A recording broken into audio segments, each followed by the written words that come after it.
ఒక పెద్ద వ్యాపారవేత్త సముద్రపు ఒడ్డున కూర్చొని తన వైపు ఓ పడవ రావడం చూశాడు. అందులో ఒక జాలరి కొన్ని చేపలు పట్టి తీసుకొస్తున్నాడు.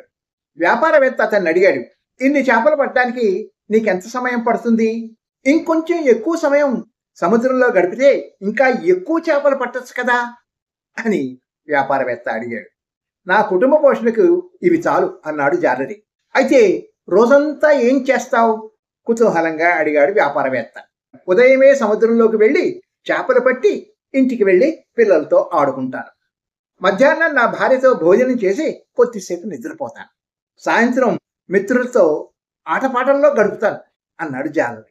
వ్యాపారవేత్త జాలరితో, నేను మేనేజ్మెంట్లో పిహెచ్డి చేశాను, నీవు ఇంకా గొప్ప జీవితం గడిపే సలహా చెప్తాను. ఇప్పటి నుండి ఇంకా ఎక్కువసేపు సముద్రంలో ఉండి చేపలు పట్టు, డబ్బు సంపాదించు, కూడబెట్టు, దీనికంటే పెద్ద పడవ కొనుక్కో, ఇంకా చాలా చేపలు పట్టు, అమ్ము, సంపాదించు, ఇంకొన్ని పెద్ద పడవలు కొనుక్కో, నీ స్వంత చేపల కంపెనీ పెట్టు, చేపలతో తయారైన పదార్థాలు అమ్ము, పెద్ద పట్టణానికి మారు. ఆ తర్వాత జాలరి ఉత్సుకతతో అడిగాడు. బిజినెస్ మ్యాన్ అని పెద్దగా నవ్వి, రాజులా బతకచ్చు, స్టాక్ ఎక్స్చేంజ్లో షేర్లు పెట్టి గొప్ప ధనవంతుడివి కావచ్చు.